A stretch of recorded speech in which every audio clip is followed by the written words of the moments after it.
Hello guys, pag-usapan lang natin ang breaking news. May pasabog nga naman kasi ang bali-balita at exclusive na pinag-uusapan ngayon. Daniel Padilla nirereto ng mga fans kay Catherine Bernardo. Wow, grabe na to ang mga bali-balita ngayon. Dahil ang mga Dilulu fans na ang nagsasabi kay Daniel Padilla para kay Catherine Bernardo. Ganon katindi umano ang mga pinag-uusapan ngayon. Lalong-lalo na kasi yan ang mga pasabog ng bali-balita sa atin ngayon. Dahil napaka-exclusive nga naman kasi ng bawat eksenang pinag-uusapan ngayon sa social media. Tulad na lang kay Daniel Padilla at Catherine Bernardo. Matapos nga naman silang umamin sa kanilang nararamdaman sa isa't isa. Malayo man sila pero ramdam na ang kilig. At lalong-lalo na ang mga pasabog kung sakasakali nga naman kasing magkaroon ng comeback sina Daniel Padilla at Catherine Bernardo. Lalong-lalo na ikinatutuwa yan ng tatlong direktor. Malamang lalong-lalo na si Direk Cathy. Kung maririnig niya umano ang pag-amin ni Daniel Padilla at Catherine Bernardo na alam naman natin last 2023 ayon kay Direk Cathy, ayaan lang nila ang mga kumakalat na issue at intriga patungkol sa kanilang iwalayan. Pero kailangan daw nila sina Daniel Padilla at Catherine Bernardo. Kaso nga lang kasi ayaw nung isa, si Catherine Bernardo. Kasi alam naman natin kasi masakit man para kay Catherine Bernardo ang iwalayan. Pero yun ang pinaka nakatulong sa kanilang dalawa. Kita niyo naman si Catherine Bernardo.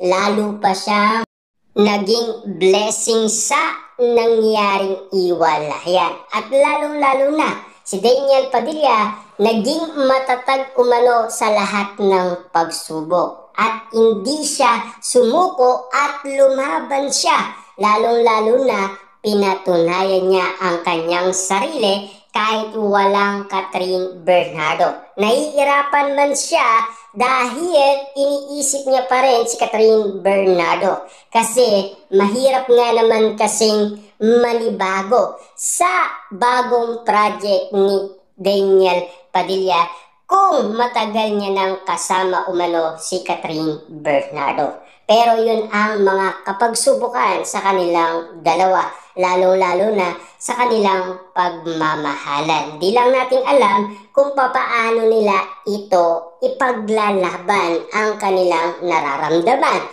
Pero alam naman natin si Catherine Bernardo, pinaglalaban niya si Daniel Padilla kasi ramdam yan ng karamihan, lalong-lalo na ang pamilyang Bernardo kung sino talaga ang mahal ni Catherine Bernardo. Kaya sinasabi nila na sana pag-isipan ni Catherine Bernardo ng 100 times. Kaso nga lang kasi kahit hindi yan pag-isipan ni Catherine Bernardo, nasa puso niya pa rin si Daniel Padilla.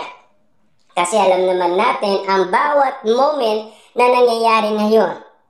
Kitang-kita nyo naman siguro ang daming kinikilig kapag pinag-uusapan sina Daniel Padilla at Catherine Bernardo. Lalong umaapaw umano ang mga present ng mga Dilulu fans kapag sila ay sumisigaw sa studio ng Pilipinas Got Talent Season 7 kapag kinikilig umano si Catherine Bernardo. Talagang grabe ang aura nila kapag sila ay umiiyaw at sumisigaw at kinikilig, kapag ramdam na nila na talagang tunay ang pagmamahal ni Catherine Bernardo para kay Daniel Padilla. Nagsimula nga naman kasi yan sa pagiging urado ni Catherine Bernardo. Na alam naman natin kasi ini-stalk siya ni Daniel Padilla. Na alam natin ganun din si Catherine Bernardo, kaya nga naman ang ugali niya observant, diba? Kaya kitang-kita niyo naman siguro ang hilig ni Catherine